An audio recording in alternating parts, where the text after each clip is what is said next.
Hello learners, welcome back to my channel educational Gyan. I am Sujata. मैं इस channel पे सारे साइकोलॉजी के टॉपिक्स को कवर करूंगी। जो स्टूडेंट बीए कर रहे हो, एमए कर रहे हो या कोई टीचिंग या कॉम्पिटिटिव एग्जामिनेशन की तैयारी कर रहे हो, साइकोलॉजी एज अ सब्जेक्ट लेकर के उनके लिए चैनल बहुत बेनिफिशियल है। तो चलिए आज का टॉपिक स्टार्ट करते हैं। This is about me. Hello learners, today's topic is Introduction to Psychology, its origin, evolution and definition of psychology।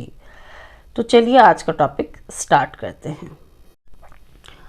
Psychology का ओरिजिन कहाँ से हुआ? पहले एक चीज़ मैं आपको बताना चाहती हूँ कि कोई भी सब्जेक्ट हो, आए सोशियोलॉजी हो, मैथ्स हो, साइंस हो, पहले के ज़माने में पहले बस एक ही सब्जेक्ट होता था, फिलॉसफी, और उसी से ये सारे सब्जेक्ट्स निकले हैं। वहीं से साइकोलॉजी भी आया है। The term psychology is derived from two Greek words, psyche means soul, logos means science or study of a subject। तो साइकोलॉजी दो शब्दों से मिलके बना है, psyche and logos। psyche means soul होता है और logos means होता है science और study of that subject। तो पहले ये हुआ कि सोल मीन मन, तो इसीलिए मनोविज्ञान इसका नाम पड़ा। साइकोलॉजिस्ट सोचने लगे कि मन का तो ये स्टडी है, पर हम ये कैसे जानेंगे कि जो भी अगले बंदे के मन में क्या चल रहा है, क्या वो सोच रहा है, क्या उसकी थॉट प्रोसेस है, क्या इमोशन है, ये हम एक्सटर्नली कैसे जान पाएंगे। तो ये जो डेफिनेशन है, the psychology was a study of the soul और माइंड, ये बहुत ही पुराना डेफिनेशन है। इसको बहुत मॉडिफाई किया गया और आज का डेफिनेशन साइकोलॉजी का कुछ अलग है, उसको हम आगे पढ़ेंगे। So let's start the another topic of this video is evolution of psychology. Wilhelm Wundt, known as the father of the experimental psychology, he was the founder of first psychological laboratory in Leipzig, Germany in 1879। तो William wounds जो थे वो पहले ऐसे psychologist थे जिन्होंने psychological laboratory की स्थापना की थी। कहाँ की थी? जर्मनी में की थी और 1879 में इन्होंने की थी। इसी से इन्हें कहा जाता है father of the experimental psychology. पहले जो साइकोलॉजी था ना, वो आर्ट सब्जेक्ट में लिया जाता था, क्योंकि अब साइकोलॉजी में एक्सपेरिमेंट्स होते हैं, बहुत सारे तरह के सर्वेज होते हैं, रिसर्च होते हैं, इसलिए डेफिनेशन में हम आगे पढ़ेंगे जो चेंज हुआ वही ये हुआ कि psychology is the scientific study. Now come to the definition of psychology. Psychology study of behaviour. Behaviours are of two types, overt and covert, and mental process.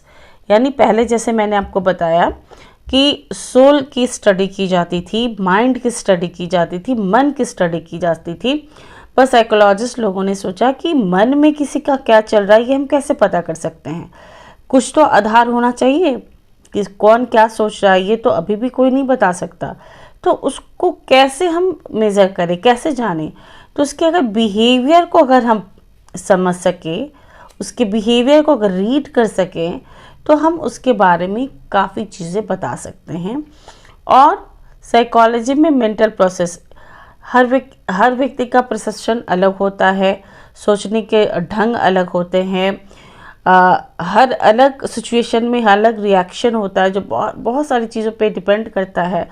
तो इन दोनों को मिलाकर के एक नया डेफिनेशन बना, जिसे कहा गया कि psychology is the scientific study of behaviour and mental processes. चलिए बिहेवियर के बारे में अच्छे से एग्जाम्पल के थ्रू इसको समझते हैं कि what is overt behaviour and covert behaviour. तो ओवर्ट बिहेवियर किसे कहते हैं? Externally visible behaviour. Covert behaviour, behaviour not visible externally.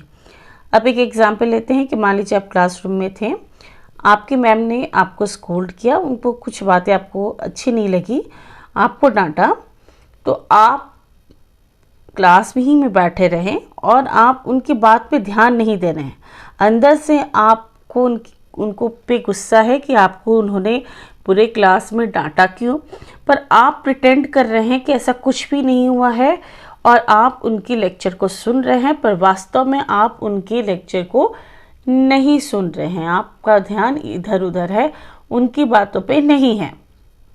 तो ये क्या हो गया कि ये बिहेवियर जो दिख नहीं रहा है, आपको गुस्सा है पर आप शो नहीं कर पा रहे, उसको हम कोवर्ट बिहेवियर कहते हैं।